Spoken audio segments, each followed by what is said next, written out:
जातीय जनगणना को लेकर बिहार में भी एक बार फिर से सियासत गर्म है। पक्ष विपक्ष दोनों एक है, वहीं भाजपा का रुख अलग है। सीपीआई क्या सोचती है और क्या स्टैंड है इस मुद्दे पर?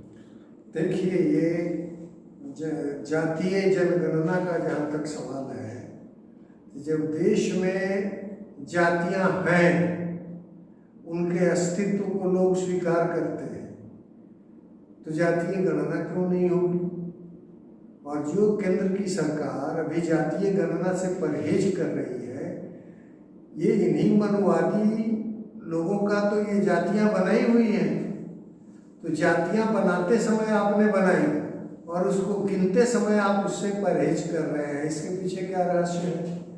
दूसरी तरफ देखिए कि ये खुद ही कल ही मेडिकल एजुकेशन में केंद्र के कोटे में आरक्षण इन्होंने दिया है पिछड़ी जातियों को, अन्य पिछड़ी जातियों ओबीसी को, और आर्थिक दृष्टि से पिछड़े हुए इकोनॉमिकली बैकवर्ड सेक्शंस को। यानी वो जो आर्थिक रूप से पिछड़े हुए हैं वो सवर्णों के बीच के भी होंगे, तो उनको भी 10% आरक्षण मेडिकल कॉलेज में केंद्रीय कोटे में आरक्षण में सभी राज्यों में मिलेगा और 27% ओबीसी को मिलेगा। इसका मतलब साफ है कि आप जब ये कबूल करते हैं कि जातीय आधार पर आरक्षण दिया जाना चाहिए, आर्थिक आधार को भी इसमें आप शामिल कर रहे हैं, तो इसका मतलब है कि जातियों का अस्तित्व एक वास्तविकता है। अभी आपने मंत्रिमंडल विस्तार किया तो ढिढोरा पीट रहे हैं कि हमने ओबीसी को बहुत बड़ा रिप्रेजेंटेशन दिया है, प्रतिनिधित्व दिया है। तो फिर जातीय गणना करने में, जनगणना करने में क्या दिक्कत है? जातीय जनगणना कहीं से भी सामाजिक समरसता को बहाल करने में बाधक नहीं है, या जाति प्रथा की जो कुरीतियां हैं उनसे लड़ने के लिए भी जातियों की गणना जरूरी है। सामाजिक विकास के लिए, न्याय उनको देने के लिए भी ये गणना जरूरी है, ताकि ये मालूम हो कि आखिर समाज का हमारे कौन सा हिस्सा है, कौन सा तबका है जो किन किस्म की कठिनाइयों से जूझ रहा है। इसलिए बिहार में विपक्ष ने, राष्ट्रीय जनता दल हो, कांग्रेस हो, वामपंथी दल हो, सीपीआई समेत, या इवन जो सरकारी दल है यहाँ का,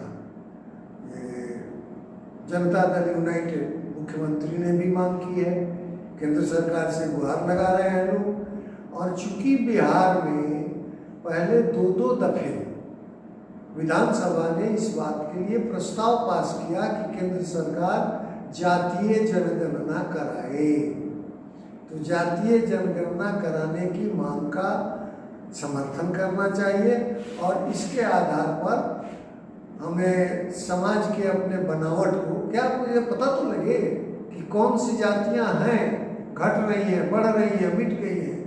डायनासोर जैसा जानवर मिट गया, तभी जातियां हमारे पास हैं, उसमें से कौन सी जातियां हैं, नहीं हैं, क्या नई जातियां पैदा हो गई हैं। तो हमारी सोशियोलॉजी को जानने के लिए भी तत्काल जो हमारी सामयिक सोशियोलॉजिकल स्ट्रक्चर है हमारे समाज का, जो डेमोग्राफिक स्ट्रक्चर है, उसको समझने में, उसकी सोशियोलॉजी को, और तब उस जमात की साइकोलॉजी को समझने, समग्रता में पूरे समाज को समझने के लिए ये जनगणना जरूरी है।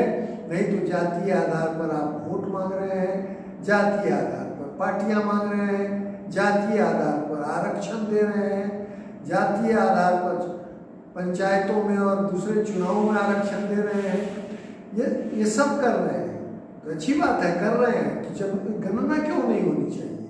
गणना होने के बाद कोई जरूरी नहीं है कि आप कैसे उसको, कैसे हम एसिमिलेट करेंगे, हमको कौन सी नीतियां अपनानी चाहिए जिससे कि हमारा समाज एक रूप होकर के सामंजस्य उसमें स्थापित किया जाए, सबके साथ न्याय हो, सबका विकास हो, और जो आर्थिक प्रगति जिसे आप कहते हैं, आर्थिक वृद्धि करते हैं, उसका लाभ सबको मिल सके। और जो लोग उसमें आगे बढ़ते जा रहे हैं और पीछे छूटते जा रहे हैं, इनकी पहचान होना इसके लिए जरूरी है और जातीय गणना होनी चाहिए। और ये इसलिए भी कि हमारी आबादी काफ़ी बड़ी है। आज़ादी 1931 में वो जातीय जनगणना हुई थी अंग्रेजों के ज़माने में। हम जब आज़ाद हुआ तो 35 करोड़ के आसपास हमारी आबादी थी। आज हमारे मुल्क की आबादी 135 करोड़ है, इतने गुना वृद्धि हो गई है।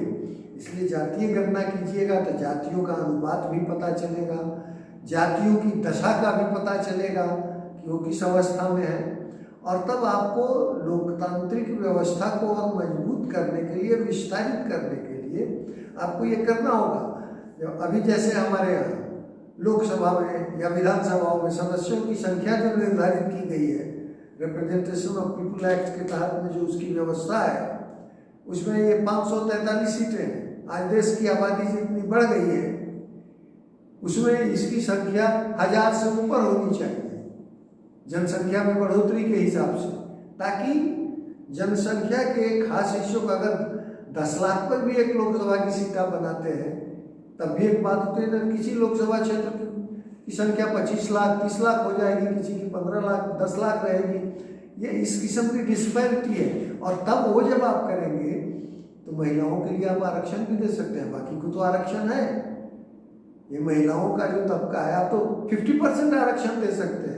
और तब जिन जिन जमातों के लिए आरक्षण पहले से उनको कहिए कि आप अपने में से इस 50% में बाकी आरक्षणों को भी आप लागू कीजिए। ये सब चीज़ें हैं जिस पर आप विचार कर सकते हैं।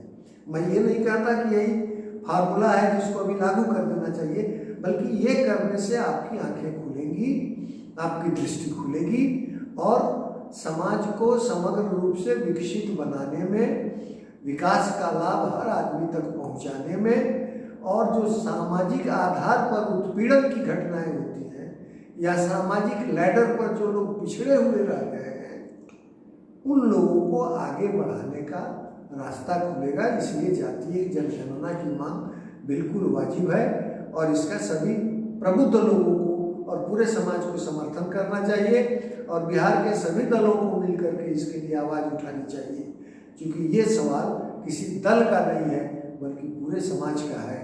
और उन लोगों से भी हमारी अपील है कि जनाब, जब आपने जातियां बनाई हैं तो जातियों को गिनने से कतराते क्यों हैं? इसलिए आप ही का बनाया हुआ है, ये मनुवाद की सृष्टि आपने सृष्टि की है इसकी, तो इसकी गिनती भी आप ही कीजिए। बाकी समाज आगे कैसे बढ़ेगा उसकी दशा और दिशा लोग निर्धारित